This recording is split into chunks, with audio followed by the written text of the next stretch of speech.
கவியரசர் கண்ணதாசனுடைய பற்றி கவிஞர் வாரி எழுதியது. கங்கையாறு தலையில் சுமக்கும் இறையனாறு, கங்கையாறு தலையில் சுமக்கும் இறையனாறு, கொண்ட முகம் ஆறு, நின்ற படை ஆறு என்ற முருகன் ஆறு. அவர்கள் அடியாறு அகத்தியர் தமிழே உன் தலைநூலை புரிந்த இடம் பொருணையாறு.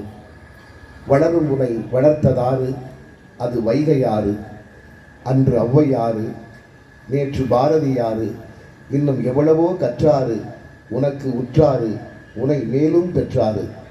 இதோ உன் காலடியில் கலக்க வரும் நான் ஒரு சிற்றாறு.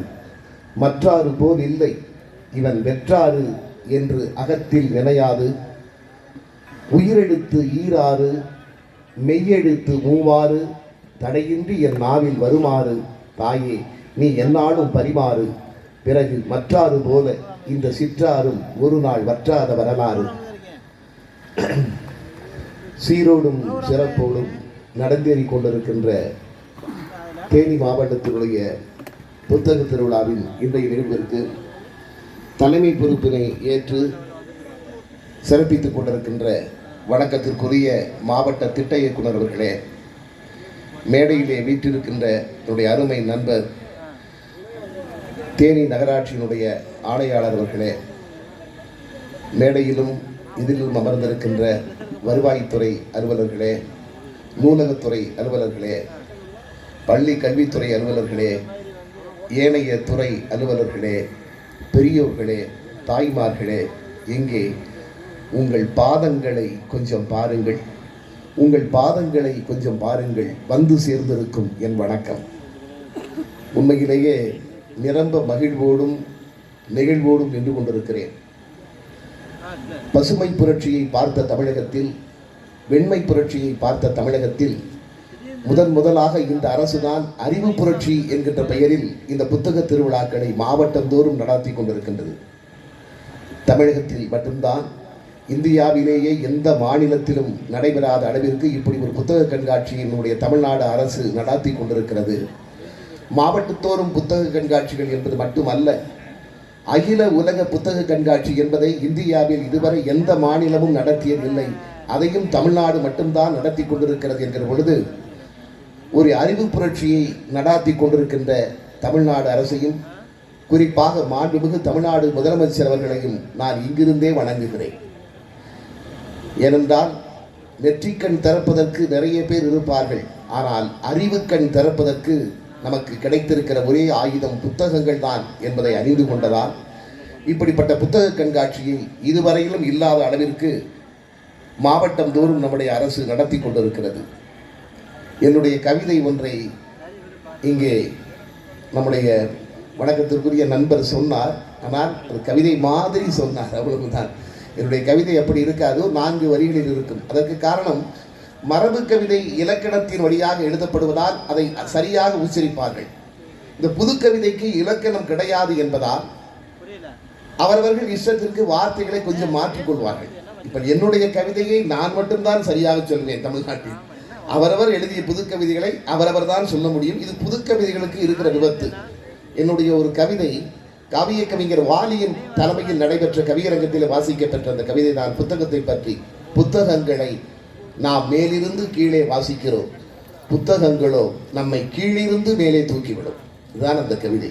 புத்தகங்களை நாம் மேலிருந்து கீழே வாசிக்கிறோம், புத்தகங்களோ நம்மை கீழிருந்து மேலே தூக்கிவிடும். அதுதான் உண்மை. பார்வை இழந்தவர்களால் பத்திரிகைகளை வாசிக்க முடியாது என்பது பொய். பார்வை இழந்தவர்களால் பத்திரிகைகளை வாசிக்க முடியாது என்பது பொய். பத்திரிகைகளை வாசிக்காதவர்கள் தான் பார்வையை இழந்து விடுகிறார்கள் என்பதே மெய். அது ஒரு கவிதை. எதற்காக சொல்கிறேன்? ஆக இந்த வாசிப்பு பழக்கத்தை வளர்த்து கொள்ள வேண்டும் என்கிற எண்ணத்தில் தான் அரசு இப்படிப்பட்ட செயல்களை செய்து வருகிறது. வாசிப்பில் தான் இருக்கிறது வாழ்க்கை என்பதில் இரண்டாவது கருத்தே இருக்க முடியாது. நீங்கள் நினைத்து பாருங்கள், வாசிப்பதற்கான மனம் முதலில். ஒரு புத்தகத்தை நீங்கள் வாழ்க்கையை தொடங்குகிறீர்கள், புத்தகத்தை வாசிக்க வேண்டும் என்றால் வாசிப்பதற்கு மட்டுமல்ல, எல்லாவற்றிற்கும் அடிப்படை மனம்தான். அதை முதலில் நாம் புரிந்து கொள்ள வேண்டும். எல்லாவற்றிற்கும் அடிப்படை. என்னால் முடியாது என்பதற்கே இடமில்லை. நான் கூட கவிதையிலே சொல்லுவேன், தயக்கம் என்பது சொந்த சிறை, அதில் தங்கி கிடப்பது உந்தன் குறை. தயக்கம் என்பது சொந்த சிறை, அதில் தங்கி கிடப்பது உந்தன் குறை. அதிர்ஷ்டம் விற்பது கடவுள் கடை, முயற்சி ஒன்றே அதற்கும் விலை. ஆக முயன்றால் முடியாதது எதுவுமே இல்லை என்கின்ற விதையை நமக்குள் ஊன்றுபவை புத்தகங்கள் தான். எல்லாவற்றிற்கும் அடிப்படை மனம். புஷ்பமாலிகா என்கிற புத்தகத்தில் கவியரசர் கண்ணதாசன் சொல்லுவார், அப்பா பையன்கிட்ட கேட்பார், தம்பி மீன்கள் நீரில் வாழ்வது உனக்கு ஆச்சரியமாக தோன்றவில்லையா? அதற்கு பையன் சொல்லுவான், அப்பா மீன்கள் நீரில் வாழ்வது எனக்கு ஆச்சரியமா தோணல, ஆனால் தான் வாழ்கிற நீரிலேயே அது கொதித்து குழம்பாகிறதே அதுதான் எனக்கு ஆச்சரியமாக தோன்றுகிறது. அதை சொல்லிவிட்டு கவியரசர் சொல்லுவார், எப்படி மீன்கள் தான் வாழ்கிற நீரிலேயே கொதித்து குழம்பாகிறதோ அப்படித்தான் பல மனிதர்கள் தங்கள் மனங்களில் வரக்கூடிய எண்ணங்களிலேயே சிக்கி சிக்கி சீரழிந்து விடுகிறார்கள். அதுதான் எல்லாவற்றிற்கும் அடிப்படை மனம். அதனால்தான் பழனி என்கிற படத்தில் கவியரசர் எழுதிய பாடலிலே எழுதினார், அண்ணன் என்னடா தம்பி என்னடா அவசரமான உலகத்திலே என்கிற பாடலில் சரணத்தில் எழுதினார், பெட்டை கோழிக்கு கட்டு சேவலை கட்டி வைத்தவன் யாரடா, அவை 8 குஞ்சுகள் பெற்றெடுத்ததும் சோறு போட்டவன் யாரடா, வளர்ந்த குஞ்சுகள் பிரிந்த போதிலும் வருந்தவில்லையே தாயடா, மனித ஜாதியில் துயரம் யாவுமே மனதினால் வந்த நோயடா. எல்லாவற்றிற்கும் அடிப்படை மனம்தான்.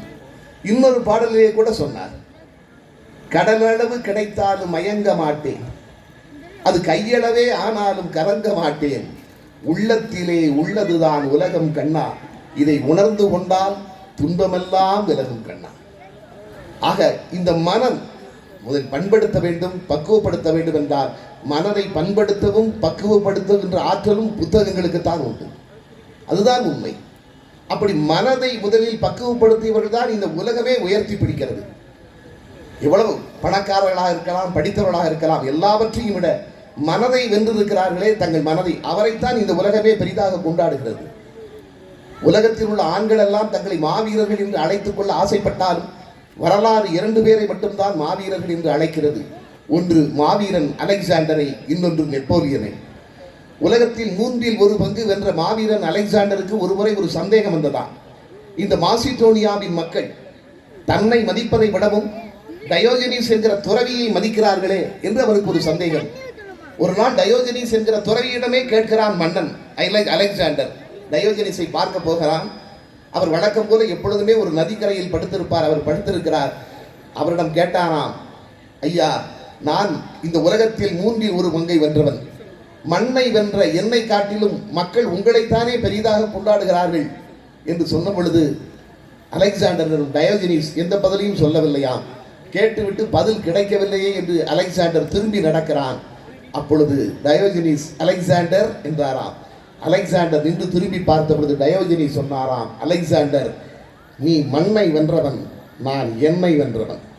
நீ மண்ணை வென்றவன், நான் என்னை வென்றவன். அந்த தன்னை வெல்லுதல் என்பதுதான் மனம் பக்குவத்திற்கு அடையாளம். எல்லோரும் உயர்த்தி பிடிக்கிறார்கள். ஓமை கவிஞர் சுரதா ஒரு பகுத்தறிவு கவிஞர். உங்களுக்கெல்லாம் தெரியும் சுரதாவை பற்றி. 3 தமிழ் திரைப்படங்களுக்கு வசனங்கள் எழுதியவர். வசனத்தை கூட கவிதையாக எழுதுகிற ஆற்றல் பெற்றவர். தமிழ் கூறும் நல்லுலகம் என்று உயர்த்தி பிடிக்க வேண்டிய கவிஞர்களில் சுரதாவும் ஒருவர். அவருடைய படைப்புகளை வாசிக்கின்ற பொழுது மிரண்டு போகிறோம்.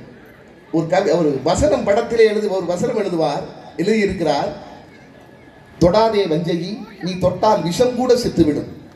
தொடாதே வஞ்சகி நீ தொட்டால் விஷம் கூட செத்துவிடும். கப்பல் அலைகளை கிழித்து செல்லலாம், அவற்றை அழித்து செல்ல முடியாது. ஒரு வசனம், ஒரு திரைப்படத்துடைய வசனத்தை பாருங்கள், எவ்வளவு ஆழமான கருத்து. அந்த சுரதா ஒரு பாடல் பாடினார். புரட்சி கவிஞர் பாரதிதாசன் தலைமையிலே ஒரு கவியரங்கத்தின் தலைவராக புரட்சி கவிஞர் அமர்ந்திருக்கிறார். கவியரங்க தலைவரை வாழ்த்தி பாட வேண்டும் அல்லவா? சுரதா பாடினார், நிறுத்தத்தில் வெற்றி பெற்றான் ஆட்டனத்தி, நிதியளித்து வெற்றி பெற்றான் பாரி வள்ளல், திருத்தத்தில் வெற்றி பெற்றான் ஒட்டக்கூத்தன், தீர்ப்புரைத்து வெற்றி பெற்றான் கரிகார் சோழன், வருத்தத்தில் வெற்றி பெற்றார் வடலூர் வள்ளல், வாழேந்தி வெற்றி பெற்றான் சேரலாதன், விருத்தத்தில் வெற்றி பெற்றான் கம்பன், அந்த வெற்றியினை இவர் பெற்றார் என்னை போல என்று பாடினார். அது ஒரு குறும்பு. என்னை போல என்று சொன்னது ஒரு குறும்பு. ஆனால் இந்த பாடலிலே, இந்த கவிதையிலே நீங்கள் ஒன்றை கவனிக்க வேண்டும். சுரதா சொன்னார், நிறுத்தத்தில் வெற்றி பெற்றான் ஆட்டனத்தி. ஆட்டனத்தி ஒரு கலைஞன். அவனை அவன் என்றுதான் சொல்லுகிறான். நிதியடித்து வெற்றி பெற்றான் பாரிவள்ளல். பாரிவள்ளல் ஒரு மன்னன் வள்ளல், அவனை அவன் என்றுதான் சொல்லுகிறான். திருத்தத்தில் வெற்றி பெற்றான் ஒட்டக்கூத்தன். ஒட்டக்கூத்தன் கவிஞன், அவனை அவன் என்கிறான். தீர்ப்புரைத்து வெற்றி பெற்றான் கரிகால் சோழன். கரிகால் சோழன் ஒரு மன்னன், அவனை அவன் என்கிறான். ஆனால் வள்ளலாரை சொல்லும் போது மட்டும் வருத்தத்தில் வெற்றி பெற்றார் வடலூர் வள்ளல் என்கிறார். வெற்றி பெற்றான் வடலூர் வள்ளல் என்று சொல்லவில்லை. ஏனென்றால் வள்ளலார் தன் மனதை வென்றவர். வாடிய பயிரை கண்டபொழுதெல்லாம் வாடினேன் என்ற மனதிற்கு சொந்தக்காரர். ஆக மனதால் பக்குவப்பட்டவர்களைத்தான் இந்த உலகம் மதிக்கிறது. அப்படி மனதை பக்குவப்படுத்துகின்ற ஆற்றல் உங்கள் புத்தகங்களுக்கு தான் இருக்கிறது. புத்தகங்களுக்கு தான் இருக்கிறது. நான் வருகின்ற பொழுது வந்தேன். பெருந்தலைவர் காமராஜர் பெயரிலே பேருந்து நிலையம். வருகின்ற பொழுது பெருந்தலைவர் காமராஜர் பெயரை பார்க்கிறேன், நினைத்து பார்க்கிறேன். காமராஜரை நினைத்து பார்க்கிறேன். எனக்கு சில சம்பவங்கள் நினைவிற்கு வருகின்றன. பார்க்கின்ற பொழுதே பெருந்தலைவர் காமராஜருக்கு 100ஆண்டு விழா நடந்தது. அந்த 100ஆண்டு விழா சென்னையிலே நடந்த பொழுது பல்கலைக்கழக மண்டபத்தில் தமிழகத்தின் தலை சிறந்த பேச்சாளர்கள் ஒருவராக விளங்கிய அண்ணன் காளிமுத்து அவர்கள் பேசிக் கொண்டிருந்தார். அந்த 100ஆண்டு மண்டபத்தில் நடந்த அந்த விழாவில் பேசினார். அவர் பேசிய ஒரு செய்தி இன்னும் என் நினைவிலே இருக்கிறது. இன்னும் நினைவிலே இருக்கிறது. அவர் சொன்னார், ஒரு மனிதன் வாழ்க்கையில் ஜெயிக்க வேண்டும் என்றால் 3 பேரில் ஒருவருடைய அருள் தேவை. ஒன்று, அவனுக்கு லட்சுமியின் அருள் இருக்க வேண்டும், பணம் இருக்க வேண்டும். அல்லது சரஸ்வதியின் அருள் இருக்க வேண்டும், அவனிடம் படிப்பு இருக்க வேண்டும். இல்லை என்றால் அவனுக்கு மன்மதனின் அருள் இருக்க வேண்டும். ஆளாது அழகா இருக்கணும், நடிச்சு பழிச்சுக்கலாம். ஆனால் லட்சுமியின் அருளும் இல்லாமல், சரஸ்வதியின் அருளும் இல்லாமல், மன்மதனின் அருளும் இல்லாமல் இந்த மண்ணிலே ஜெயித்த ஒரே தலைவர் பெருந்தலைவர் காமராஜர் என்று சொன்னார். காரணம், அவருடைய மனம். மக்களுக்காகவே தன்னுடைய மனதை ஒப்படைத்தவர். நான் கூட சொல்லுவேன், பள்ளிகளுக்கு போன மற்றவர்கள் பார்த்ததெல்லாம் மாணவர்களின் புத்தக பையை, காமராஜர் மட்டும்தான் பார்த்தார் இறைப்பையை. அதுதான் உண்மை. இவரால் தான் எத்தனையோ பேர் எழுத படிக்க போகிறார்கள் என்பதால், காமராஜரால் தான் எத்தனையோ பேர் எழுத படிக்க போகிறார்கள் என்பதால் கர்ப்பப்பையே அவருக்கு கரும்பலகை நிறமடித்தது. கர்ப்பப்பையே அவருக்கு கரும்பலகை நிறமடித்தது. நினைத்து பாருங்கள். அன்று விருதுப்பட்டியில் பள்ளிக்கூடம் அழைத்தும் அவர் போனதில்லை. ஆனால் அவர்தான் அந்த பள்ளிக்கூடங்களையே அநேக பட்டிகளுக்கும் அழைத்து போனார். காரணம், அவருடைய மனம். கடைசி வரையில் அந்த மனதை மக்களுக்காக வைத்துக் கொண்டார். ஆக மனதை பக்குவப்படுத்தியவர்களையும் மனதை பண்படுத்தியவர்களும் தான் இந்த உலகம் மதிக்கிறது. இப்படிப்பட்ட செய்திகளை நீங்கள் தெரிந்து கொள்ள வேண்டும் என்றால், இப்படிப்பட்ட செய்திகள், நம்மை மனதை பக்குவப்படுத்தக்கூடிய செய்திகளை தெரிந்து கொள்ள வேண்டும் என்றால், அதற்கு கையிலே இருக்கின்ற ஒரே அம்சம் புத்தகங்கள் தான். அந்த புத்தகங்களை வாசிப்பதன் மூலம்தான் நாம் செய்திகளை தெரிந்து கொள்ள முடியும். ஒவ்வொருடைய வாழ்க்கை வரலாற்றை தெரிந்து கொள்கின்ற பொழுது இப்படியெல்லாம் நடந்திருக்கிறார்களே என்று எனக்கு அது அறிவுரையாக மாறுகிறது. சமீபத்திலே ஒரு புத்தகம் படித்தேன். சமீபத்தில் நான் படித்த ஒரு புத்தகம் கலைவாணர் NS கிருஷ்ணனை பற்றியது. நினைத்து பார்க்கிறேன், கவியரசர் கண்ணதாசன் ஒரு முறை அவர் இறந்தபோது எழுதிய வரிகள் என் நினைவிற்கு வந்தன. தப்பியே பிறந்த நெஞ்சம்.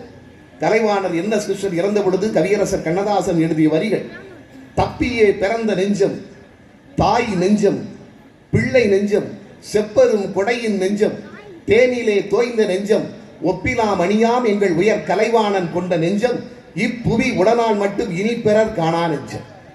இந்த உலகத்திலே கலைவாணர் மாதிரி யாருக்குமே மனம் கிடையாது என்று சொன்னார் கவியரசர் கண்ணதாசன். அந்த புத்தகத்திலே ஒரு சம்பவத்தை படிக்கின்றேன், ஆச்சரியமாக இருக்கிறது. கலைவாணர் NS கிருஷ்ணனுடைய அசோகா பிக்சர்ஸ் கோயம்புத்தூரிலே இருக்கிறது. 1941 நான் சொல்கிற சம்பவம் நடந்தது 1941. NS கிருஷ்ணன் அலுவலகத்தில் கணக்கு பிள்ளையாக கணக்கராக இருந்தவர் திருவேங்கடம் என்கிறவர்.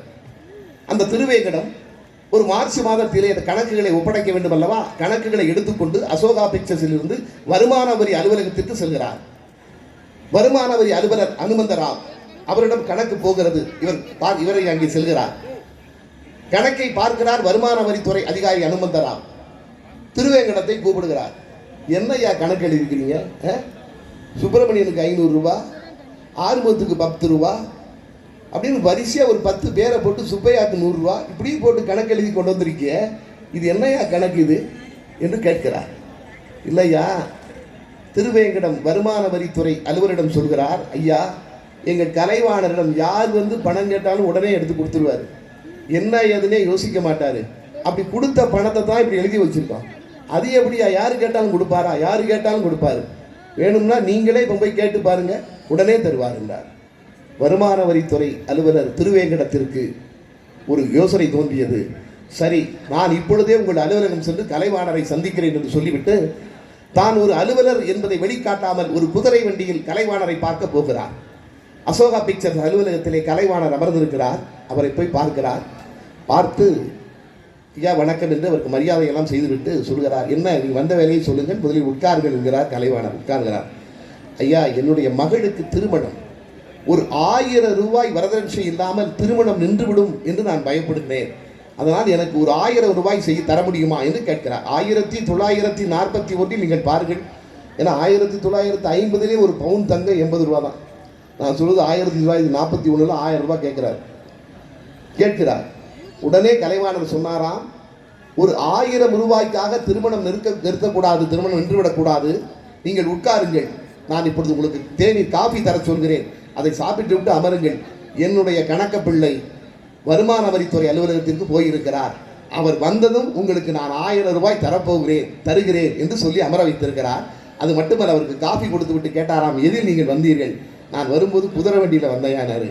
கவலைப்படாதீர்கள், போகின்ற பொழுது என்னுடைய காரிலேயே உங்கள் வீட்டிற்கு அனுப்பி வைக்கிறேன் என்று சொன்னாராம். அதற்கு மேல் அங்கே அமர முடியாமல் வருமான வரி அலுவலர் திருவேங்கடம் எழுந்து நின்று கலைவாணர் என்எஸ் கிருஷ்ணனை பார்த்து வணங்கி, ஐயா, நான் வருமான வரித்துறை அதிகாரி, என்னிடம்தான் உங்கள் கணக்கர் திருவேங்கடம் கணக்குகளை எடுத்துக்கொண்டு வந்தார். அவர் சொன்னபோது நான் நம்பவில்லை. இன்று நேரிலேயே பார்த்து விட்டேன். இனிமேல் அசோகா பிக்சர்ஸில் இருந்து எந்த கணக்கு வந்தாலும் அதற்கு நான் ஒப்புதல் தருகிறேன். ஆனால் ஒரு வேலை மட்டும் செய்யுங்கள், யாருக்கு பணம் கொடுத்தாலும் தயவு செய்து நீங்கள் ஒரு ரசீது மட்டும் வாங்கிக் கொள்ளுங்கள். அவர் சொன்ன செய்தி, ஒரு ரசீது மட்டும் வாங்கி வைத்துக் கொள்ளுங்கள், அது போதும் என்று சொன்னார். ஆக இந்த சம்பவத்தை படிக்கின்ற பொழுது இப்படியெல்லாம் ஒரு மனிதன் வாழ்ந்திருக்கிறானே. புரட்சித் தலைவர் எம்ஜிஆருக்கே கொடுக்க வேண்டும் என்கிற எண்ணம் கலைவாணரிடம் தான் வந்தது என்று சொல்வார்கள். அப்படிப்பட்ட மனிதர் நீங்கள். அது மட்டுமல்ல, அந்த கலைவாணனுடைய வாழ்க்கை சம்பவங்களை எல்லாம் பார்க்கின்ற பொழுது அதுதான், இதை வாசிக்கின்ற பொழுது என் மனதை அது பக்குவப்படுத்துகிறது. உங்களுக்கு தெரியும், எம்.ஆர். ராதா எம்ஜிஆரை துப்பாக்கியால் சுட்டார், எல்லோருக்கும் தெரியும். ஆனால் எம்.ஆர். ராதா யாரை சுடுவதற்கு பயிற்சி எடுத்தார் தெரியுமா? துப்பாக்கி பயிற்சி எடுத்தார் தெரியுமா? என்எஸ் கிருஷ்ணனை சுட்டுவிட வேண்டும் என்றுதான் பயிற்சி எடுத்தார் எம்.ஆர். ராதா. இந்த செய்தி கற்பனை அல்ல. சிறைச்சாலை சிந்தனைகள் என்று ஒரு புத்தகம், அந்த புத்தகம் தான் இந்த செய்தியை எனக்கு சொல்கிறது. ஒரு புத்தகத்தை படிக்கின்ற பொழுது நமக்கு கிடைக்கிற செய்திகள். எம்.ஆர். ராதா எதற்கு கலைவாணர் என்எஸ் கிருஷ்ணனை சுட வேண்டும் என்று நினைத்தார்? இழந்த காதல் என்று ஒரு நாடகம். அந்த நாடகத்தில் ஜெகதீஷ் என்கிற பாத்திரத்தில் எம்.ஆர். ராதா நடிக்கிறார். அந்த பாத்திரத்தில் அவர் நடிப்பதற்கு அவ்வளவு பெரிய வரவேற்பு, நாடகம் பெரிய வெற்றி. கோயம்புத்தூரிலே அந்த நாடகம் நடக்கின்ற பொழுது கலைவாணர் என்எஸ் கிருஷ்ணன் போய் நாடகத்தை பார்க்கிறார். அவர் அதை திரைப்படமாக ஆக்க வேண்டும் என்று முடிவு செய்கிறார். நாடகத்தினுடைய முதலாளியை அழைத்து, நான் இதை திரைப்படமாக்கலாம் என்று நினைக்கிறேன், ஆனால் நாளையிலிருந்து ஜெகதீஷ் என்கிற பாத்திரத்தில் எம்.ஆர். ராதா நடிக்க வேண்டாம், அவருக்கு பதில் வேறு ஆளை போடுங்கள் என்று சொல்லிவிட்டு வந்துவிட்டார். அதற்கு பிறகு மறுநாள் எம்.ஆர். ராதா வேடத்தை ஏற்று அந்த நாடகத்தில் நடித்தவர் நடிகர் டி.எஸ். பாலையா. டி.எஸ். பாலையா ஒரு சிறந்த நடிகர். இருந்தாலும் ஜெகதீஷ் என்கிற பாத்திரத்தில் எம்.ஆர். ராதாவை தவிர மற்றவர்களை அந்த நாடக திரையிலே இருந்த ரசிகர்கள் ஏற்றுக்கொள்ளவில்லையா? எங்கே ராதா என்றுதான் சத்தமிட்டு இருக்கிறார்கள். வேறு நடிகரை நடிக்க வைத்து பார்த்திருக்கிறார்கள், எடுபடவில்லை. இன்னும் சொல்ல போனால் கரூரிலே அந்த நாடகம் நடந்து விடுகிறது. எம்.ஆர். ராதா இல்லை என்றவுடன் அந்த நாடக அரங்கத்திலே இருந்த ரசிகர்கள் கொதித்தெழுந்து நாற்காலிகளை எல்லாம் உடைத்து போட்டு விட்டார்களாம். எம்.ஆர். ராதாவிற்கு அவ்வளவு பெரிய வரவேற்பு இருந்தது. ஆனால் திரைப்படத்தில் அவர் நடிக்க வேண்டாம் என்று முடிவு செய்து விட்டிருக்கிறார் கலைவாணர் என்எஸ் கிருஷ்ணன். அதனால் எம்.ஆர். ராதா நினைத்தாராம், என்னுடைய புகழுக்கு தீங்கு வர வேண்டும், எனக்கு இதற்கு மேல் புகழ் வரக்கூடாது என்று கலைவாணர் நினைக்கிறார், என்எஸ் கிருஷ்ணன் நினைக்கிறார். அதனால் என்எஸ் கிருஷ்ணனை கொன்றுவிட வேண்டும் என்று முடிவெடுக்கிறார். உடுமலைப்பேட்டையிலே போய் துப்பாக்கி வாங்கி கொண்டு வந்து பயிற்சி எடுக்கிறார் எம்.ஆர். ராதா. சிறைச்சாலை சிந்தனைகள் என்ற புத்தகம், அதை எழுதியவர், அதுக்கு எம்.ஆர். ராதாவிடம் பேட்டி எடுத்தவர் பத்திரிகையாளர் விந்தன், எழுத்தாளர் விந்தனிடம்தான் இந்த செய்தியை எம்.ஆர். ராதா சொல்கிறார். அப்பொழுது விந்தன் கேட்கிறார், துப்பாக்கி பயிற்சி எடுத்தேன் என்று சொல்கிறீர்களே, குண்டு சத்தம் கேட்டு காவல்துறை வரவில்லையா என்று. வந்தார்கள், காவல்துறை வந்தார்கள். நான் நாடகத்துக்காக பயிற்சி எடுக்கிறேன் என்று சொல்லி அனுப்பிவிட்டோம் அவரை என்று சொல்லிவிடுகிறார். இவர் பயிற்சி எடுத்துக் கொண்டிருக்கிறார். அப்பொழுது கலைவாணர் NS கிருஷ்ணனை பார்த்து, நாடகத்தின் முதலாளி, கரூர் பக்கம் நீங்க வந்துடாதீங்க, உங்களை கொல்லணும்னே ஒரு ஆள் துப்பாக்கி பயிற்சி எடுத்துக்கிட்டு இருக்கான் என்று சொல்லியிருக்கிறார். MR ராதா ஒரு நாள் தன்னுடைய அறையிலே அமர்ந்திருக்கிறார். திடீரென்று கதவு திறக்கிறது. கலைவாணர் NS கிருஷ்ணன் உள்ளே வருகிறார். என்னடா என்னை கொல்லணும்னு துப்பாக்கி பயிற்சி எடுத்துக்கிட்டு இருக்கியாம, நானே நேரில் வந்தலாம் முடிவு பண்ணி வந்துட்டேன்டா என்று சொல்கிறார். MR ராதா அந்த இடத்தில் கலைவாணரை எதிர்பார்க்கவே இல்லை. அப்படியே விக்கித்து உட்கார்ந்திருக்கிறார். அவர் முன்னாலே போய் கலைவாணர் NS கிருஷ்ணன் இருக்கிறார். என்ன ராதா, என்னை சுடணும் துப்பாக்கி பயிற்சி எடுத்துட்டு இருக்காம, அவன் பக்கத்திலே நிற்கிறேன், உனக்கு வசதியா சொல்லிவிட்டு, எதற்காக என்னை சுட வேண்டும் என்று நினைத்தாய்? இழந்த காதல் என்கிற நாடகத்தில் நீ நடித்த ஜெகதீஷ் பாத்திரத்தில் அதை திரைப்படத்தில் உன்னை பயன்படுத்த போவதில்லை என்று தெரிந்து கொண்டு நீ அந்த முடிவை எடுத்திருக்கிறார், அப்படித்தானே? ஆனால் ஒன்றை தெரிந்து கொள் ராதா, என்னிடம் 10 கார்கள் வரை இருக்கின்றன. அந்த காலத்தில் NS கிருஷ்ணனுக்கு கார் மீது மிகப்பெரிய மோகம் என்பார்கள். நிறைய கார் வச்சிருந்தார். ஏகப்பட்ட பங்களாக்கள் இருக்கின்றன. என்னை மாதிரி சினிமாவில் எல்லோரிடமும் எல்லாம் இருக்கின்றது. ஆனால் உன்னிடம் இருக்கிறதே ஒரு நடிப்பு. அது சினிமாவில் உன்னை தவிர யார்கிட்டடா இருக்கு? உன் நடிப்பு யார்கிட்ட இருக்கு? இவ்வளவு அற்புதமாக நடிக்கிற உன்னை வைத்துக்கொண்டு நீ அப்படி நடி இப்படி நடி என்று என்னால் வேலை வாங்கக்கூடாது, வேலை வாங்க முடியாது என்பதால் தான் உன்னை அந்த பாத்திரத்தில் நடிக்க வைக்க வேண்டாம் என்று நான் முடிவெடுத்தேனே தவிர, உன் புகழுக்கு தீங்காக நான் அப்படி கருதினேன் என்று நீ கருதினார். உன் கையால் என்னை சுடு.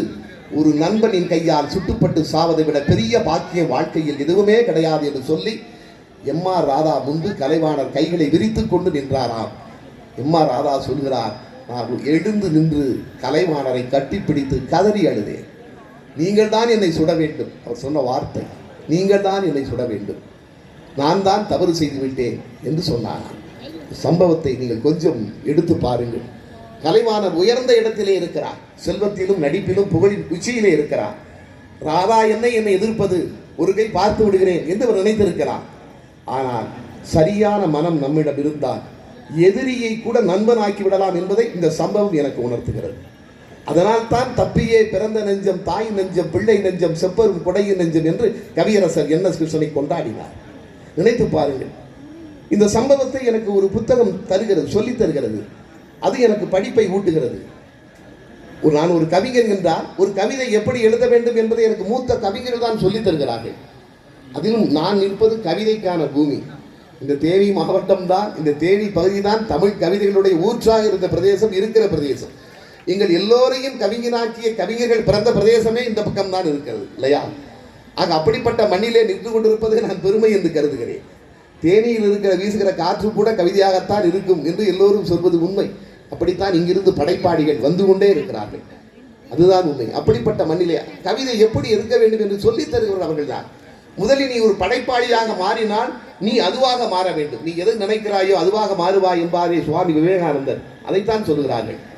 பொன்னின் குவை எனக்கு வேண்டியதில்லை, என்னை போற்றும் புகழ் எனக்கு வேண்டியதில்லை, மன்னன் முடி எனக்கு வேண்டியதில்லை, அந்த மாறன் அழகனுக்கு வேண்டியதில்லை, தேவர்க்கு அரசு நிலை வேண்டியதில்லை, அவர் தின்னும் சுவை அமுது வேண்டியதில்லை, சாவில் தமிழ் படித்து சாக வேண்டும், என்ற சாம்பல் தமிழ் மணந்து வேக வேண்டும் என்றாரே சச்சிதானந்தன். தமிழாகவே மாறினான். தான் பெற்ற பிள்ளையை ஏன் பெற்றோம் என்று தான் தாய் என்று மாண்டு போனாள், தந்தையும் இப்பிள்ளை உருப்படாது என்று தான் தனலிலே வெந்து போனான். கண்ணதாசன் சொன்னார், தான் பெற்ற பிள்ளையை ஏன் பெற்றோம் என்று தான் தாய் என்று மாண்டு போனாள், தந்தையும் இப்பிள்ளை உருப்படாது என்று தான் தனலிலே வெந்து போனான். முன்பெற்ற யாருமே உயிர் கொள்ள வைத்தவன் உயரத்தில் ஒளிந்து கொண்டான், உதிரத்தில் என்றென்றும் தமிழனை மட்டுமே உறவாக வந்து நின்றான். தமிழனை மட்டும்தான் உறவு என்று சொன்னார். அப்படி நினைத்ததால் தான் அவர் காலத்தை வென்ற கவிஞராக இருக்கிறார். சுரதா சொன்னார், தென்பொதிகை சந்தனத்தை சந்தனப்பூ பைந்தழையை தேனில் தோய்த்து, சந்தனப்பூ பைந்தழையை தேனில் தோய்த்து தன் குட்டியிடம் கொடுத்து தின்னச் சொல்லும் அந்தி நிலா பிறைக்கும்பம் ஆனை கூட்டம் அலைகின்ற முதிரமலை வேந்தே கேட்பீர், சொந்த அறிவோடு எதையும் சொல்வதுதான் என் வழக்கம், திருட மாட்டேன், செந்தமிழின் ஆண் வடிவம் என்றே என்னை செருக்கோடு நான் சொல்லிக் கொள்ளுகின்றேன். சுரதா சொன்னார். ஏன் காவிய கவிஞர், என் ஞான தந்தை காவிய கவிஞர் வாலி சொன்னார், தாய்க்குள் இருந்து புறப்பட்டேன், தாய் தந்தையர் நோய்க்குள் விழுந்து போனார்கள், நொடித்து போய் நானிலத்தார் வாய்க்குள் விழுந்து புறப்பட்டேன். நான் மருந்துங்கால் வந்து இந்த நாய்க்குள் புகுந்து நலம் செய்தாய் நான் வணங்கும் கந்தவேளே என்று பாடினார். ஆக அப்படி தமிழாகவே மாறியவர்கள் ஜெயித்திருக்கிறார்கள் என்பதை புத்தகம்தான் எனக்கு சொல்லித் தருகிறது. புத்தகம்தான் எனக்கு சொல்லித் தருகிறது. அந்த புத்தகத்தை படிப்பதன் மூலம்தான் என்னால் உணர முடிகிறது இல்லையா? நம்ம மனதை பக்குவப்படுத்துகிற ஆற்றல் அதுக்கு தான். ஏன்னா சாதாரணமாக பேச்சிலேயே மனதை அப்படியே கலைச்சிருவாங்க. நான் பொதுப்பணித்துறை மதுரையிலே பணியாற்றி கொண்டிருந்தேன். எனக்கு 1999 எனக்கு மாறுதல் வந்து சென்னைக்கு வந்தது. சென்னை தலைமைச் செயலகத்திற்கு என்னை மாற்றினார்கள். குடும்பம் குழந்தைகள் படித்துக் கொண்டிருந்தார்கள். குடும்பம் மதுரையில் இருந்தது. வெள்ளிக்கிழமை கிளம்பி சனிக்கிழமை மதுரைக்கு வந்துடுவேன். 2 நாள் லீவு. உங்களுக்கு தெரியும். ஒரு நாள் ரயிலில் உட்காந்துருந்தேன். ஏத்தால ஒருத்தர் உட்காந்துருந்தார். அவர் கேட்டார், எங்கே வேலை பார்க்குறீங்க? இப்படி நான் பொதுப்பணித்துறை தலைமை செயலகத்தில் இருக்கிறேன். அப்படியா? குடும்பம் எங்கே இருக்குது? குடும்பம் மதுரையில் இருக்குது. ஓ, வாரம் வந்துடுவீங்க. உங்களுக்கு சனி ஞாயிறு 2 நாள் லீவோ? ஆமாம். ஓ, வெள்ளிக்கிழமை கிளம்புவீங்க? ஆமாம். சனி எப்போ வரும்னு உங்கள் மனைவி எதிர்பார்த்துக்கிட்டு இருப்பாங்களோ? அவர் சனின்னு சொன்னது என்னைய சொன்னாரா கிழமையை சொன்னாரான்னு இது வரைக்கும் தெரியும். அதாவது பேசும்போதே அப்படின்னு நம்மளை ஒரு இது அப்படித்தான். ஒரு சின்ன விஷயங்கள் கூட நம்முடைய மனதை சின்ன விஷயங்கள் கூட அப்படி இதாகிடும். அப்படிப்பட்ட மனதை பக்குவப்படுத்த வேண்டும் என்றால், நீங்கள் செய்திகளை தெரிந்து கொள்ள வேண்டும் என்றால் அதற்கு புத்தகங்கள் தான் வழி. ஏன்னா நம்முடைய அனுபவங்கள் என்பவை தலை வழுக்கையான பிறகு கிடைக்கிற சீப்பு என்று சொன்னார். நம்முடைய அனுபவங்கள் நமக்கு பயன்படுவதை விடவும் அடுத்தவர் அனுபவங்கள் தான் பயன்படும். நான் பல இடங்களிலே பதிவு செய்கிற ஒரு செய்தி தான். இருந்தாலும் உங்களிடமும் செய்ய வேண்டும் அந்த செய்தியை பதிவு செய்ய வேண்டும் என்று விரும்புகிறேன். நினைத்து பாருங்கள். உங்களுக்கு தெரியும், நம்ம எல்லோருக்கும் தெரியும், சூப்பர் ஸ்டார் ரஜினிகாந்த் அவர்கள் அரசியலுக்கு வருவேன் என்று சொன்னார். பிறகு வரவில்லை. அவருக்குள் ஒரு குழப்பம் இருந்தது, ஒரு தயக்கம் இருந்தது. உங்களுக்கு தெரியுமா, புரட்சி தலைவர் எம்ஜிஆருக்கு அப்படி ஒரு தயக்கம் இருந்தது. அரசியலில் தான் போட்டியிடலாமா என்கிற தயக்கம். இந்த செய்தி எனக்கு புதிதாக இருந்தது. நான் எங்குமே படித்ததில்லை. ஒரே ஒரு புத்தகத்தில் திராவிட இயக்கங்களும் தமிழ் திரைப்பட உலகமும் என்று திருநாவுக்கரசு அவர்கள் ஒரு புத்தகம் வெளியிட்டிருக்கிறார். நக்கீரன் பதிப்பகம் வெளியிட்டிருக்கிற புத்தகம். அந்த புத்தகத்திலே ஒரு செய்தியை அவர் சொல்கிறார். வாகினி ஸ்டுடியோவினுடைய அதிபர், வாகினி படப்பிடிப்பு நிறுவனத்தின் அதிபர் நாகிரெட்டியாருடைய மகன் விஸ்வம் ஒரு புத்தகம், ஒரு கட்டுரை எழுதியிருக்கிறார். என் தந்தை சில நினைவுகள். அதிலே பதிவு செய்யப்பட்ட ஒரு செய்தியை தான் இவர் எடுத்து தருகிறார். ஆச்சரியமாக இருந்தது. எம்ஜிஆருக்கு அப்படி ஒரு சந்தேகமா என்று அவர் எழுதுகிறார். எம்ஜிஆருக்கு ஒரு சந்தேகம் வந்திருக்கிறது. அதாவது 1967 உங்களுக்கு தெரியும், பிப்ரவரி அண்ணா மறைகிறார். புரட்சி தலைவர் எம்ஜிஆருக்கு ஒரு ஆசை வந்ததாம், தமிழகத்தின் முதலமைச்சராக தான் ஆக வேண்டும் என்று. இந்த புத்தகத்தில் இருக்கிற செய்தி தான் நான் சொல்வது. அதற்கான எல்லா தகுதியும் அவருக்கு இருக்கிறது. மக்களின் ஆதரவு பெற்ற தலைவர் எம்ஜிஆர், மாற்று கருத்தே கிடையாது. ஆனால் ஒரு சந்தேகம், நான் திராவிட முன்னேற்ற கழகத்திற்கு ஓட்டு போடுங்கள் என்று சொன்னால் மக்கள் போடுகிறார்கள். ஆனால் எனக்கு ஓட்டு போடுங்கள் என்று சொன்னால் போடுவார்களா என்று எம்ஜிஆருக்கு ஒரு சந்தேகம் இருக்கிறது. மிக புத்திசாலி தமிழர்களே. நான் எந்த அரசியல் கட்சியும் சார்ந்தவன் கிடையாது. ஆனால் முத்தமிழறிஞர் கலைஞருடைய வரலாற்றையும் எம்ஜிஆருடைய வரலாற்றையும் தயவு செய்து படித்து பாருங்கள். ஒரு மனிதன் வாழ்க்கையில் எவ்வளவு கீழே இருந்து மேலே வந்திருக்கிறார்கள் என்றால் அதற்கு காரணம் அவர்களுடைய உழைப்பு, திட்டமிடல். அதை புத்தகங்கள் நமக்கு சொல்லித் தருகின்றன. எம்ஜிஆர் எவ்வளவு பெரிய புத்திசாலி என்று அது சம்பவம் சொல்கிறது. அவருக்கு ஆசை வருகிறது. உடனே நினைக்கிறார், நமக்கு மக்கள் ஓட்டு போடுவார்களா இந்த சந்தேகம் வருகிறது. வாகினி ஸ்டுடியோ அதிபர் நாகிரெட்டியை போய் எம்ஜிஆர் பார்க்கிறார். அவர் சொல்லுகிறார், நீங்கள் ஒரு படம் எடுக்க வேண்டும் என்னை வைத்து என்கிறார். நாகிரெட்டி சொன்னாராம், உங்களை வைத்து படம் எடுப்பதற்கு மக்கள் கியூவில் இருக்கிறார்கள் ப்ரொடியூசர்ஸ், நீங்க என்னையே வந்து படம் எடுக்க சொல்லுங்கள், ஆச்சரியமாக இருக்கிறது என்று. இல்லை, இது ஒரு முக்கியமான படம். எம்ஜிஆர் சொன்னவர், இது ஒரு முக்கியமான படம், நீங்கள் எடுக்க வேண்டும். எல்லாவற்றையும் தொழில்நுட்ப கலைகள் உட்பட எல்லாவற்றையும் நானே உங்களுக்கு ஒப்பந்தம் செய்து தந்து விடுகிறேன். ஏன் நீங்களே எடுத்து விடலாமே உங்கள் சத்யா மூவிஸில் என்கிறார் அவர். இல்லை, நான் எடுத்தால் சரியா வராது. அதால் ஒவ்வொரு விஷயத்தையும் திட்டமிட்டு வாழ்க்கையில் ஜெயித்தவர் எம்ஜிஆர் ஒருவர். நான் எடுத்தால் சரியா வராது என்று சொல்லிவிட்டு நாகிரெட்டியை எடுக்க சொல்கிறார். எல்லாவற்றையும் வசனம் சொர்ணம், ஏக்கம் ஜம்பு, இசை மெல்லிசை மன்னர் விஸ்வநாதன், பாடல்கள் கவிஞர் வாலி, எல்லாத்தையும் எம்ஜிஆரே ஃபிக்ஸ் பண்ணி கொடுத்து விடுகிறார். எந்த படத்திற்கும் வராத அளவிற்கு அந்த படத்திற்கு விளம்பரங்கள் வந்தன. அந்த படத்தின் பெயர் நம் நாடு. நம் நாடு படத்தில் எம்ஜிஆருடைய திட்டமிட்டபடி எம்ஜிஆர் எலெக்ஷனில் தேர்தலில் நிற்கிறார். அது எம்ஜிஆர் சொன்ன கதை, இப்படி வேண்டும் கதை எனக்கு என்று கேட்டு வாங்குகிறார். கவுன்சிலர் தேர்தலில் எம்ஜிஆர் நின்று மேயராக எம்ஜிஆர் தேர்வாவார். அந்த படத்தை பார்த்தவர்களுக்கு தெரியும். எம்ஜிஆர் தேர்தலில் ஜெயித்து ஒரு குப்பத்திற்கு வருவது போல் காட்சி அமைப்பு. இதெல்லாம் திட்டமிட்டு அமைக்கப்பட்ட காட்சிகள். அப்பொழுது மக்கள் எப்படி வரவேற்கிறார்கள் என்று தெரிந்து கொள்ள வேண்டும். அந்த இடத்தில் வாலியை ஒரு பாடல் எழுத சொல்கிறார். வாங்கையா வாத்தியார் ஐயா என்கிற பாடல். படம் எல்லாம் ரெடி. படம் ரிலீஸ் ஆகிற தேதி என்று நாகிரெட்டியிடம் சொன்னாராம் எம்ஜிஆர். நான் மக்களோடு அமர்ந்து படத்தை பார்க்க வேண்டும் என்று. நாகிரெட்டி, நீங்க எப்படி தியேட்டரில் உட்கார்ந்து பார்க்க முடியும்? என்னாவும் எங்கள் தியேட்டர் என்று இருக்கிறார். இல்லை நீங்கள் நான் உட்கார்ந்து பார்க்க வேண்டும் மக்களோடு சொல்லிவிட்டு சென்னை மேகலா தியேட்டரில் படம் ரிலீஸ் ஆகிறது. மாலை 6:30 மணி காட்சிக்கு எம்ஜிஆரும் நாகிரெட்டியும் காரில் வருகிறார்கள். எம்ஜிஆர் வருவது யாருக்கும் தெரியாது, தியேட்டர் மேனேஜருக்கு மட்டும் தெரியும். படம் ஆரம்பமானவுடன் ஒரு கதவில் எம்ஜிஆர் சாய்ந்து நின்று கொண்டாராம், எதிர்கதவில் நாகிரெட்டி சாய்ந்து நின்று கொண்டாராம். படத்தை போட தொடங்கி இருக்கிறார்கள். படம் ஓடிக்கொண்டே இருக்கிறது. நான் சொன்ன அந்த காட்சி வருகிறது. கவுன்சிலர்கள் தேர்தலில், மேயர் தேர்தலில் எம்ஜிஆர் ஜெயித்து குப்பத்திற்கு வருகிறார். வாங்கையா வாத்தியார் ஐயா பாட்டு ஒளிபரப்பாகிறது. அதில் நீங்கள் பார்த்தால் அதிலே சொன்ன மாதிரி சில காட்சி அமைப்பெல்லாம் சரியாக வைத்திருப்பார்கள், அரசியலுக்கு ஏற்ற மாதிரி வைத்திருப்பார்கள். வரிகளை எல்லாம் வாலி எப்படி எழுதியிருப்பார். மக்கள் தியேட்டரில் விசிலும் கைதட்டலும் பறந்திருக்கிறது அந்த பாட்டுக்கு. அது மட்டுமல்ல, ஒன்ஸ் மோர் என்று கத்தியிருக்கிறார்கள். அந்த பாட்டை மறுபடியும் போட வேண்டும் என்று ரசிகர்கள் குதித்திருக்கிறார்கள். அப்பொழுது நாகிரெட்டி எம்ஜிஆரை பார்க்கிறார். எம்ஜிஆர் கண்ணங்களிலிருந்து ஆனந்த கண்ணீர் வடிந்து கொண்டிருந்ததாம். நாகிரெட்டி பார்த்ததை எம்ஜிஆர் பார்த்து விட்டார். உடனே திரும்பி நாகிரெட்டியை பார்த்து ஓடி வந்து, ரெட்டியாரே, நான் கட்டி பிடித்துக் கொண்டு நாகிரெட்டியை கட்டி பிடித்துக் கொண்டு எம்ஜிஆர் சொன்னாராம், ரெட்டியாரே, நான் ஜெயிச்சிருவேன், ரெட்டியாரே, நான் ஜெயிச்சிருவேன். இது 1969 வந்த படம் நம் நாடு. நினைத்து பாருங்கள். அப்பொழுதே அவர் திட்டம் தீட்டுகிறார். அதுதான் அந்த புத்தகம் சொல்கிற செய்தி. ஆக ஒரு மனிதன் வாழ்க்கையில் சரியாக திட்டமிட்டால் உயரலாம் என்பதற்கு அதை எப்படி தனக்கு வந்த சந்தேகத்தை எம்ஜிஆர் எப்படி தீர்த்து கொண்டார் பாருங்கள். ஆக எதற்குமே ஒரு சொல்யூஷன் இருக்கிறது வாழ்க்கையில். அதை எனக்கு புத்தகங்கள் தான் சொல்லித்தரும். புத்தகங்களை நீங்கள் படிப்பதன் மூலம்தான் அப்படிப்பட்டவற்றை தெரிந்து கொள்ள முடியும். அப்படிப்பட்ட உணர்வோடு இருக்க வேண்டும். ஏன்னா ஒவ்வொரு செய்தியும், ஏன்னா நொடிக்கு நொடி வாழ்கிறவன் தான் மனிதன் என்றார் புத்தர். மனிதனுடைய ஆயுள் நொடிக்கு நொடி இருக்க வேண்டும் என்று சொன்னார். அப்படி வாழ்ந்தவர்களோடு பழகக்கூடிய வாய்ப்பை இறைவனும் தமிழும் எனக்கு கொடுத்தார்கள். முத்தமிழறிஞர் கலைஞரோடு பழகி பார்த்தவர்களுக்கு தெரியும், நொடிக்கு நொடி வாழ்ந்தவர் கலைஞர். அதுதான் அவருடைய சிறப்பு. உண்மையிலேயே உலகத்திலேயே நான் எந்த அரசியல் கட்சியும் சார்ந்தவன் கிடையாது. உலகத்திலேயே கலைஞருக்கு ஈடான ஒரு தலைவரை நீங்கள் பார்க்க முடியாது. அவ்வளவு, அதாவது அவருடைய வார்த்தை விளையாட்டுகள் எல்லாம். நான் என்னுடைய வீட்டை காவிய கவிஞர் வாலி திறந்து வைத்தார். என்னுடைய வீடு இருப்பது சென்னை ராமாபுரத்தில், எம்ஜிஆர் தோட்டத்திற்கு பின்னால். முத்தமிழறிஞர் கலைஞர் முதலமைச்சராக இருக்கிற பொழுது அவருடைய இலக்கிய நிகழ்ச்சிகளை நான் தான் தொகுத்து வழங்கி கொண்டிருந்தேன். நான் எழுதிய முத்தமிழே என்கிற பாடல் தான் கலைஞருடைய வரவேற்பு பாடலாக இருந்தது. அவர் வர்றார் என்றால் அந்த பாடலைத்தான் ஒளிபரப்புவார்கள். அந்த பாடல் ஒளிபரப்பானால் கலைஞர் முதல்வர் வருகிறார் என்று பொருள். அது நான் எழுதிய பாடல். ஒரு விழா, இலக்கிய விழா, கலைஞரும் பக்கத்திலே வாலி, என் காவிய கவிஞர் வாலியும் அமர்ந்திருக்கிறார்கள். வாலி கலைஞரிடத்திலே சொல்கிறார், போன வாரம் ஜெயந்தா வீட்டை திறந்து வைத்தேன்.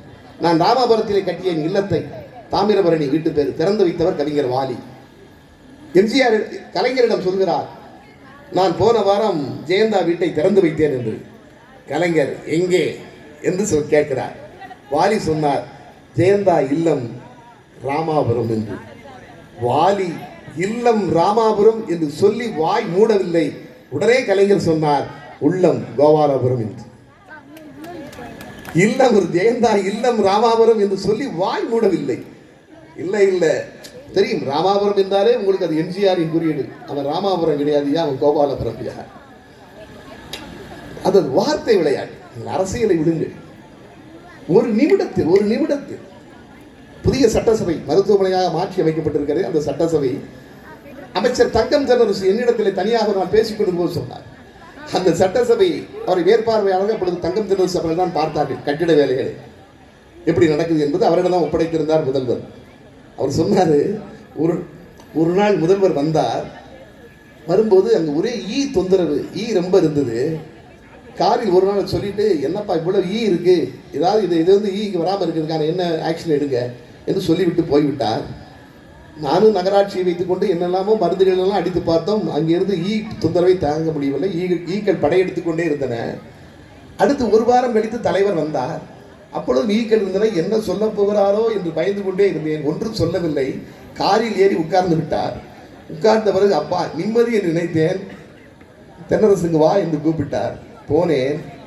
நான் எம்எல்ஏக்கு தான் கெட்டுறேன் சட்டசபை, எம்எல்இக்கு கெட்டலை என்று சொன்னாராம். அதனால என்னன்னு கொஞ்சம் பாரு. அதை கூட எம்எல்ஏ என்பதை நான் எம்எல்ஏக்கு தான் கெட்டுறேன், எம்எல்இக்கு கெட்டலை சட்டசபையை, அதை கொஞ்சம் கவனி என்று சொல்லிவிட்டு போனாராம். அந்த நினைத்த மாத்திரத்தில் அந்த வார்த்தையாடுகிற ஆற்றலை அவரிடம் பார்த்திருக்கிறோம். எப்படி வந்தது இப்படிப்பட்ட ஆற்றல்? அந்த வாசிப்பின் மூலம் வந்தது. நீங்க நினைத்து பாருங்கள். நான் மிக மிக மிக மிக சாதாரணமானவங்க. என்னுடைய ஒரு கவிதையை படித்துவிட்டு தஞ்சையை பற்றி நான் எழுதிய கவிதை. அன்று நஞ்சை உண்டு சாகுபடியானது, இன்று நஞ்சை உண்டு சாகும்படி ஆனது. காவிரி நீர் இல்லாமல் தஞ்சை விவசாயிகள் கஷ்டப்பட்டு இறந்து கொண்டிருந்த பொழுது நான் எழுதிய கவிதையினுடைய 4 வரிகள். அன்று நஞ்சை உண்டு சாகுபடியானது, இன்று நஞ்சை உண்டு சாகும்படியானது. இங்கு 4 வரிகளை படித்துவிட்டு 11/12/2003 அன்று உடன்பிறப்பு கடிதம் முழுவதும் என்னை பற்றி எழுதினார். உடன்பிறப்பே தம்பி நெல்லை ஜெயந்தாவை நான் நேரிலே பார்த்ததே இல்லை எழுதியிருக்கிறார். அதற்கு பிறகு என்னை நேரில் அழைத்து பாராட்டினார். எனக்கும் அவருக்குமான ஒரு இலக்கிய தொடர்பு ஏற்பட்டது. நினைத்து பாருங்கள், எவ்வளவு உயரத்தில் இந்தியாவின் பிரதமர்களையே தீர்மானிக்கும் இடத்திலே இருந்த ஒரு தலைவர் அதற்கு இடையிலும் என்னுடைய ஒரு 4 வரிகளை வாசிக்கிறார். வாசித்து விட்டு பாராட்ட வேண்டும் என்று நினைக்கிறார். ஆக அவர்கள் தான் என்னுடைய மனதிலே குடியேறுகிறார்கள். அப்படிப்பட்டவர்கள் தான் மற்றவருடைய மனதிலே குடியேற முடியும். வாசிக்க வேண்டும் என்கிற ஆசையை, அந்த ஆவலை எனக்குள் அவர் தூண்டுகிறார். அப்படி அவர் வாசித்திருக்கிறார். அதுதான், அதைத்தான் நான் திரும்ப திரும்ப நினைத்து பார்க்கிறேன். இப்படிப்பட்டவர்கள் வாசிப்பின் மூலம்தான் நம் வாழ்க்கை உயரம் என்று நினைத்தவர்கள் தான் வாழ்க்கையில் ஜெயித்திருக்கிறார்கள். அதைத்தான் நான் திரும்ப திரும்ப, அதனால் தான் வாசியுங்கள் வாசியுங்கள் என்று எல்லோரும் சொல்லுகிறார்கள். அதனால் தான் இப்படிப்பட்ட புத்தக கண்காட்சியை நடத்தக்கூடிய நம்முடைய மாண்புமிகு தமிழ்நாடு முதல்வர்களை வணங்க வேண்டும் என்று நினைக்கிறேன். இப்படிப்பட்ட ஒரு அறிவு புரட்சி தமிழ் மண்ணிலே நடப்பது என்பது கொடுத்து வைத்திருக்க வேண்டும். புத்தகங்கள் நமக்கு அவ்வளவு பெரிய செய்திகளை நமக்கு திரும்ப திரும்ப சொல்லுகின்றன. நீங்கள் புத்தகங்களை வாசிக்கின்ற பொழுது, காவிய கவிஞர் வாலி இந்தியாவிலேயே அதிகமான திரையிசை பாடல்களை எழுதியவர். இந்தியாவிலேயே வாசிக்க முடியாது அவர் மாதிரி. அவருடைய வார்த்தை விளையாட்டையும் அனுபவித்தவர் நான். உங்களுக்கு தெரியும், தமிழ் தலை சிறந்த நாவலாசிரியர் நா பார்த்தசாரதி, மரியாதைக்குரியவர். குறிஞ்சி மலர் போன்ற அற்புதமான புத்தகங்களை தந்தவர் இல்லையா? அவையெல்லாம் குறிஞ்சி மலர்லாம் பெரிய புத்தகம் என்பதை ஒதுக்கிவிட முடியாது, சாதாரணமாக சொல்லிவிட முடியாது. அப்படிப்பட்ட நாப்பாவிற்கும் வாலிக்கும் கொஞ்சம் எப்பவுமே ஒரு கருத்து வேற்றுமை. அது என்னன்னு தெரியல. அது 2 பெரியவர்களுக்குள். ஒரு தடவை வாலியிடம் கேட்டாராம், நீங்க எதற்கு வாலி என்று பெயர் வைத்துக் கொண்டீர்கள்? அதற்கு வாலி சொன்னாராம், ராமாயணத்திலே வருகின்ற வாலிக்கு ஒரு வரம் உண்டு. அவர் எதிரில் யார் வந்தாலும் வீரத்தில் பாதி வாலிக்கு போய்விடும். அது மாதிரி நான் என்ன நினைச்சேன், என் எதிரில் யார் வந்தாலும் அவர்கள் அறிவில் பாதி எனக்கு வந்துவிட வேண்டும். அதனால்தான் வாலின்னு பேர் வச்சேன். ஓ அப்படியா?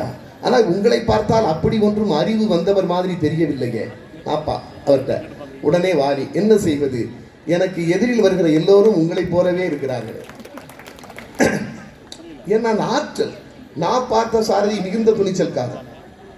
நம்முடைய விஜயா பதிப்பகத்தின் மதிப்பிற்குரிய ஐயா வேலாயுதம் அவர்கள் ஒரு புத்தகம் எழுதியிருக்கிறார்கள் இலக்கியவாதிகளை பற்றி. அதில் ஒரு செய்தி பதிவு செய்கிறார். புரட்சித் தலைவர் எம்ஜிஆர் முதலமைச்சராக இருக்கின்ற பொழுது 500 படிகள் வாங்கி கொண்டிருந்த நூலகத்திற்கு 500 படிகள் வாங்கி கொண்டிருந்த நூல்கள் இனிமேல் 200 படிகள் வாங்கினால் போதும் என்று ஒரு ஆணை பிறப்பிக்கப்பட்டதாம். பதிப்பாளர்கள் போய் நாப்பாவிடம் சொல்லியிருக்கிறார்கள், முதல்வரிடத்திலே நீங்கள் வாய்ப்பு கிடைத்தால் பேசுங்கள் இது என்று. அடுத்து ஒரு விழா வருகிறது சென்னை வள்ளுவர் கோட்டத்திலே. நாப்பா பேசுகிறார், முதல்வர் எம்ஜிஆர் கலந்து கொள்கிறார். அந்த விழாவில் நாப்பா பேசுகின்ற பொழுது முதல்வர் எம்ஜிஆர் அமர்ந்திருக்கிறார். நாப்பா பேசுகின்ற பொழுது சொன்னாராம், நூலகங்களுக்கு 500 படிகள் வாங்கி கொண்டிருந்ததை 200 படிகள் என்று குறைத்து விட்டீர்களாமே, இந்த அரசு குறைத்து விட்டதாமே, எழுத்தாளர்கள் எப்படி பிழைப்பார்கள், அதனால் மறுபடியும் நீங்கள் அதை 500 படி ஆக்க வேண்டும் என்று சொல்லிக் கொண்டிருக்கிற பொழுதே எம்ஜிஆர் இருக்கையிலிருந்து எழுந்திருக்கிறார். முதல்வர் எம்ஜிஆர் இருக்கையிலிருந்து எழுகிறார். உடனே நாப்பா சொன்னாராம், மிஸ்டர் ராமச்சந்திரன் உட்காருங்கள், உங்கள் முறை வரும்போது நீங்கள் பேசுங்கள். எழுந்தவர் முதல்வரை பார்த்து மேடையிலே நாப்பா சொல்கிறார், உட்காருங்கள் ராமச்சந்திரன், மிஸ்டர் ராமச்சந்திரன் உங்கள் முறை வருகின்ற பொழுது நீங்கள் பேசுங்கள். எம்ஜிஆர் அமர்ந்து விட்டார். அதற்கு பிறகு எம்ஜிஆர் பேச வருகிறார். எம்ஜிஆர் பேச வந்து சொன்னாராம், நாப்பா அவர்கள் சொன்னார்கள் 500 புத்தகங்களை இனிமேல் 200 வாங்கினால் போதும் என்று இந்த அரசு ஆணை பிறப்பித்திருக்கிறது என்று. இந்த செய்தி எனக்கு கிடைத்தது. நான் இங்கே வருகின்ற பொழுது மறுபடியும் 500 புத்தகங்கள் வாங்க வேண்டும் என்ற அரசு ஆணையை கொண்டு வரச் செய்து அதிலே கையொப்பம் விட்டுத்தான் இந்த விழாவிற்கே நான் வந்திருக்கிறேன், அதை சொல்லத்தான் நான் எழுந்தேன் என்று எம்ஜிஆர் சொன்னாராம். இந்த சம்பவம் 2 செய்திகளை நமக்கு சொல்கிறது. நாப்பாவுடைய துணிச்சல், இன்னொன்று எம்ஜிஆருடைய பெருந்தன்மை. ஒரு முதல்வராக இருந்த ஒரு எம்ஜிஆரை பார்த்து உட்காருங்கள் என்று சொன்னவுடன் அமர்ந்தாரே, நினைத்து பாருங்கள். அந்த பெருந்தன்மை ஒரு மனிதனுக்கு வேண்டும் என்று எனக்கு இந்த சம்பவம் கற்றுக் கொடுக்கிறது. அந்த நாப்பா வாலியிடம் சொல்லுகிற பொழுதுதான் இப்படி சொல்லிவிட்டார். இன்னொரு இடத்திலே கூட சொன்னாராம், வாலி இருக்கின்ற மேடையிலே, என்னதான் ஆனாலும் வாலி கவியரசு ஆக முடியாது என்று. வாலி பருவடி பேசும்போது சொன்னாராம், வாலி என்றாலே கவியரசு தானே, கவின்னா குரங்குகளின் அரசனே வாலி தானே, வாலி என்றாலே கவியரசு தானே என்று சொல்லிவிட்டு சொன்னாராம், மதிப்பிற்குரிய எழுத்தாளர் அவர் எதை காக்காவிட்டாலும் பரவாயில்லை, தன்னுடைய இன்ஷியலையாவது காக்க வேண்டும். அவர் இன்ஷியல் நான் பார்த்த சாரதி, நான் காக்க வேண்டும் என்று சொல்லாமல், மதிப்பிற்குரிய எழுத்தாளர்கள் எதை காக்காவிட்டாலும் பரவாயில்லை, தன்னுடைய இன்ஷியலையாவது காக்க வேண்டும் என்று சொன்னாராம். அந்த ஆற்றல் எப்படி வருகிறது, வாலிக்கு எப்படி வந்து சொல்வார், வாசிப்பு வாசிப்பு வாசிப்பு. மிகுந்த தெய்வம் தானாக இருந்தவர்ங்க, தானாக இருந்தவர். பெரியார் திடலில் சென்று பேசினாலும் விபூதி குங்குமத்தோடு தான் பேசுவார். அங்கே போய் அதற்காக திராவிட திடலிலே நின்று பேசுகிறோம் என்பதற்காக பகுத்தறிவு கருத்துக்களை பேச மாட்டார். அவர் தெய்வீக கருத்துக்களைத்தான் பேசுவார். கடைசி வரையில் தானாக இருந்தவர். அவர் வாசிப்பு தான் தன்னை வளர்த்தது என்று சொல்லுவார். சின்ன வயதில் நான் அழுதேன், பச்சை பசுந்தளிராம் பாலகனாம் சம்பந்தன் திருவானைக்கு அம்பாளிடம் நான் அழுதேன், அந்த அழுகைதான் எனக்கு கிடைத்த தமிழ், திருவானைக்கு அம்பாள் தான் எனக்கு தமிழ் கொடுத்தார் என்று பதிவு செய்வார். பச்சை பசும் தளிராம் பாலகனாம் சம்பந்தன் கொச்சை மொழி குதப்பி புலக்கரையில் கூவியல கச்சை முடிச்சவிழ்த்து கருத்த மலை பாலெடுத்து பிச்சை கொடுத்த அன்னையே மிச்சத்தை எனக்கு கொடு என்று நான் அழுத அழுகைதான் எனக்கு கிடைத்த தமிழ் என்பார். எம்ஜிஆர் அவர்கள் புரூக்லின் மருத்துவமனையிலே சிகிச்சை பெற்று சென்னைக்கு வந்தார். உங்களுக்கெல்லாம் தெரியும். அவர் மருத்துவமனையிலே இருந்த பொழுது தமிழகம் எங்கும் ஒலித்த பாடல் வாலி ஒளிவிளக்கு படத்திலே எழுதிய இறைவா உன் மாளிகையில் எத்தனையோ மணிவிளக்கு, தலைவா உன் காலடியில் எங்கள் நம்பிக்கையின் ஒளிவிளக்கு. அந்த பாட்டு தான் ஒலித்தது. பிரார்த்தனை பாடலாக உலகமெங்கும் ஒலித்தது. எம்ஜிஆர் சிகிச்சை பெற்று உடம்பு நலமாகி வீட்டுக்கு வருகிறார். வாலி அவரை பார்க்க போகிறார். எம்ஜிஆர் இருந்த அறைக்குள் வாலி கால் எடுத்து வைத்த பொழுது அங்கே பக்கத்தில் இருந்த ஜானகி அம்மையார் கண்களிலிருந்து தாரை தாரையாக கண்ணீர் வந்ததாம். இவர் எழுதிய பாடலால் அல்லவா என் தலைவன் பிழைத்தான் என்று அந்த அம்மா நினைத்துக் கொண்டு அழுதார். கண்ணீர் வந்து விட்டது. அழுகிற அந்த கண்ணீர் விழிகளோடு வாலியை பார்த்து சொன்னாராம், தலைவர் பிழைத்தது வாலி பாக்கியம் என்று. வாலி சொன்னாராம், இல்லை அம்மா, உங்கள் தாலி பாக்கியம். அது சொன்னவுடன் மறுமொழி சொல்லுகிற ஆற்றல் எப்படி வளர்த்து கொண்டார்? வாசிப்பின் மூலம் தான் வளர்த்து கொண்டார். மாயா மாயா என்று பாபா படத்திலே ஒரு பாடல், அந்த பாடலை எழுதியவர் வாலி. அதை எழுதி கொண்டு பாடலை கொடுப்பதற்கு ஸ்டுடியோவுக்கு போகிறார். அங்கே சூப்பர் ஸ்டார் ரஜினிகாந்த் அமர்ந்திருக்கிறார். அவர்தான் வாலியை வரவேற்கிறார். இசையமைப்பாளரும் இயக்குனரும் வரவில்லை. ரஜினி அங்கே இருக்கிறார். இவர் போகிறார். நடிகர் டெல்லி கணேஷ் பக்கத்தில் இருக்கிறார். அவர் சொன்னாராம், வாலி சொன்னார், வாலி கேட்டாராம், பாட்டை வாசி காமிக்கிட்டுமாயா ரஜினிகிட்ட. வாசிங்க என்ன, நான் கேட்கறது சரி, நீ முழுசா கேட்கணும், இடையில எந்திரிக்க கூடாது என்று வாலி சொல்கிறார். வாலி மிகுந்த கோபக்காரர். சரிங்கண்ணே உட்காந்து நான் கேட்குறேண்ணே வாசிக்கன்னு இருக்காரு. முதல் வரியை வாலி வாசிச்சிருக்காரு. அந்த நேரத்தில் ஒருத்தர் வந்து ரஜினி காதல் ஏதோ சொன்னாராம். உடனே ரஜினி, அண்ணே ஒரு நிமிஷம் அப்படின்னாராம். என்ன ஐயா இப்போதானையா சொன்ன முழுசா கேட்கணும்னு, அதுக்குள்ளே ஒரு நிமிஷம் எந்திரிக்கிறேன். இல்லைண்ணே இப்போ வந்துடுறேண்ணே என்று சொல்லிவிட்டு ரஜினி வெளியே போனார். அங்கே கவிப்பேரரசு வைரமுத்து வந்திருக்கிறார். வைரமுத்துவை உட்கார வைத்து விட்டு உள்ளே வந்து வாலியிடம் ரஜினி சொல்கிறார், அண்ணா இன்னைக்கு சிங்கமும் புலியும் சந்திக்க போகுதுண்ணே என்று சொல்கிறார். உடனே வாலி, சிங்கமும் புலியும் சந்திக்க போகுதா, என்னையா வைரமுத்து வந்திருக்காரா என்று கேட்கிறார். ஆமண்ண என்று சொல்லிவிட்டு வாய் மூடுவதற்குள் வாலி உடனே ரஜினியிடம் கேட்டாராம், சிங்கமும் புலியும் சந்திக்க போகுதுன்னு இங்க 2 பேர்ல யாரையா சிங்கம்? ரஜினி இந்த கேள்வியை எதிர்பார்க்கவில்லை. இல்லைண்ணே அண்ணா 2 பேர், என்ன ஐயா நீ தானையா சொன்ன சிங்கமும் புலியும் சந்திக்க போகுதுன்னு, இங்க 2 பேர்ல யாரையா சிங்கம்? ரஜினி என்ன பதில் சொல்வது என்று இதுக்கு திகைக்கிறார். உடனே வாலி சொல்கிறார், நான் தாயா சிங்கம், தாடி வச்சிருக்கேன்ல. நினைத்து பாருங்கள், ஒரு நொடி தாடி வச்சிருக்கேன், நான் தான் சிங்கம். அதுதான் ராஜா சார் சொல்லுவார், ஒரு நிமிஷத்துக்குள்ள அந்த மனுஷன் 100 வார்த்தை கொட்டுவானுங்க. அந்த ஆற்றல் எப்படி வந்தது? தன்னை ஒரு வாக்கு வங்கியாக மாற்றிக் கொண்டார். அவரே சொல்லுவார், வாசிப்பு வாசிப்பு வாசிப்பு. நினைவு நாடாக்கள் என்கிற புத்தகத்தில் எழுதினார், வாசியுங்கள். அந்த அத்தியாயத்தை முடிக்கின்ற பொழுது எழுதினார், என் நண்பர் நெல்லை ஜெயந்தா சொல்வதை கேளுங்கள் என்று சொல்லிவிட்டு அந்த கவிதையை நான் சொன்ன அந்த புத்தகங்களை மேலிருந்து கீழே வாசிக்கிறோம் என்கிற கவிதையை அவர் அதிலே பதிவு செய்தார். அதுதான் அன்பு நண்பர் மகேஷ் அவர்களை உங்கள் சார்பில் வரவேற்கிறேன். அவரோடு பழனி மற்றும் நிறைய நண்பர்கள் வந்திருக்கிறார்கள். ஆக அதுதான் நான் ஒரே ஒரு செய்தியை சொல்லிவிட்டு நான் நிறைவு செய்யலாம் என்று கருதுகிறேன். எனக்கு கொடுக்கப்பட்ட நேரமும் நிறைந்து விட்டது. அதாவது உங்களுக்கு தெரியும், ஒரே ஒரு செய்தி. அதாவது இந்த புத்தகங்கள் நீங்கள் நான் ஒரு கவிஞன் பேசிக் கொண்டிருக்கிறேன் அல்லது ஒரு கவிஞருடைய நீங்கள் ஒரு பேட்டியை பார்த்தால் எந்த கவிஞரும் அடுத்த கவிஞருடைய பெயரை கூட சொல்ல மாட்டார்கள். அவ்வளவு ஜாக்கிரதையாக இருப்பார்கள். எந்த கவிஞர் பேட்டி வேண்டுமானாலும் பாருங்கள், அதில் இரண்டாவது கருதி இருக்காது. ஆனால் உங்களுக்கு தெரியும், கண்ணதாசனும் வாலியும் எதிரெதிராக கடைபிடித்திருந்தவர்கள். இவர் ஒரு பக்கம் இவருக்கு எம்ஜிஆர் பாடல்கள் என்றால் அவருக்கு சிவாஜி பாடல்கள், 2 பேர் வைத்திருந்தார்கள். ஆனால் கவியரசர் கண்ணதாசனை பற்றி வாலி ஒரு கவிதை எழுதியிருக்கிறார். தமிழ் சினிமா வரலாற்றிலேயே இப்படி எதிர் துருவங்களாக இருந்த ஒருவர் இன்னொருவரை புகழ்ந்து எழுதியதாக சரித்திரமே கிடையாது. அந்த கவிதையை நீங்கள் கேட்டால் எவ்வளவு உள்ளன்பு கொண்டிருந்தால் எழுதியிருப்பார் என்பதை புரிந்து கொள்ளலாம். இந்த கவிதை எனக்கு ஒரு செய்தியை சொல்லுகிறது.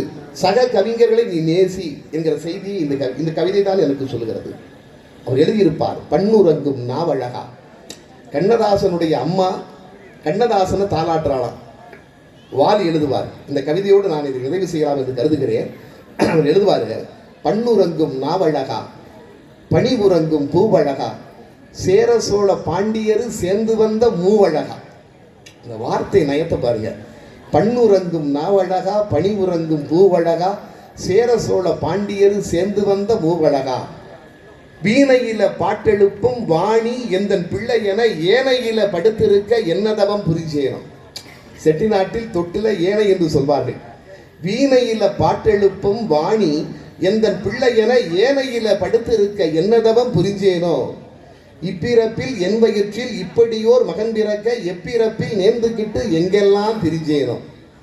சாகரத்தில் எடுக்காம சங்கமத்தில் எடுத்த முத்தே, சாகரத்தில் எடுக்காம சங்கமத்தில் எடுத்த முத்தே, மேகமழை கொடுக்காமல் தேகமழை கொடுத்த முத்தே, நல்முத்தை பழிக்கும்படி பல்முத்து முளைச்சவனே, பல்முத்து முளைக்கும் முன்னே சொல்முத்து முளைச்சவனே, தன்னாலும் புரியாம சொன்னாலும் தெரியாம அன்னாட உன் தகப்ப அந்தியில விளக்கு வச்சா, சீட்டாலே தொலைச்சு புட்ட சில்லறைய திரும்பவும் உன் பாட்டாலே சம்பாதி.